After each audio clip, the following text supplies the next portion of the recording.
Lecture 12900. I lost my unborn child. I was 6 months pregnant with my first child when, during a medical checkup, I discovered that the baby had a heart condition. The doctors told me that the baby would not be able to survive, and unfortunately, that's exactly what happened. The baby was stillborn. Through my study of the law of nature, I have learned that after 100 days of pregnancy, a soul departs from a distant star and begins its journey into a child's body here on earth. Since the baby died after only 6 months, it would have been better if I had reflected on this, but unfortunately, I did not. What happens when a pregnant woman carries a lifeless child in her womb? Before the first 3 months of pregnancy, the soul does not begin its journey, and no connection is established. This is what happens in those cases. However, your case was different. You were in the 6th month.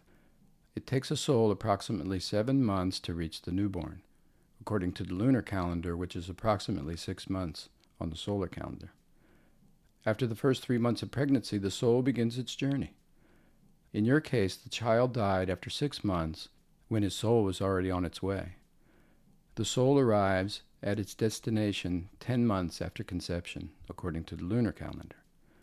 At that time, there was already a connection between the soul and your baby's body, so the soul still arrived at the expected time. However, when the body is missing, what happens then? The soul begins to wander around the mother, and she may perceive the baby's soul calling out to her, saying, "Mommy." The soul behaves in this way. It circles around the mother and cannot leave. It stays close to the mother. Sometimes the mother may physically feel someone next to her. This presence is the undelivered child's presence. Since the body is no longer there, the soul searches for it in vain.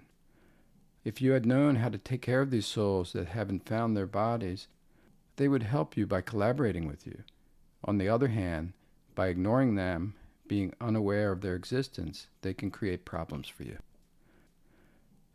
I cannot explain everything to you in one day, but these aspects do exist. It is essential to learn about this subject earnestly and cooperate with the gods, these souls. You shouldn't be afraid, but rather live fully aware of these matters. This also means that you can guide the souls around you in the best possible way. The gods, or souls, if you recognize their presence and know how to guide them well, will follow you. Conversely, not recognizing their presence can cause the souls to quarrel among themselves, which would reflect on you, leading to problems and even accidents. Do not be afraid of them, because you yourselves are gods and the leading characters. The souls stand by your side. But you are the CEO of your life. You are the lead gods of life here on earth. Even if God the Father were to come down to earth, he would be in second place. Even if high-level souls, Daeshin in Korean, come to visit you, you will remain the central figure. These souls come with the intention to help and collaborate with you to do good. In this way, they earn merits that allow them to break free from their own chains. You are not enslaved to them, you are the lead god. The opportunity to be born a human being is truly precious. You can be the master of your life. High-level souls and those of your ancestors come to do good and help you grow. And in this way, they also manage to free themselves from their own entanglements. Those with adequate knowledge do not despise souls. They know how to interact with them and seek to collaborate. Do not be afraid. Instead, tell them, "It's all right. I'm sorry for what happened. Let's study together." Baby souls who have passed away in this way understand very quickly. If you run a business, they might even bring you customers. They can help you understand what you should do and truly assist you. These souls around you are essentially your collaborators. Do not think that it's something strange.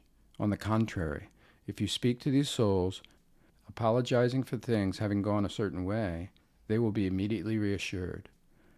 The mother, tormented by remorse of losing a child, may feel anxious when she senses the soul's presence.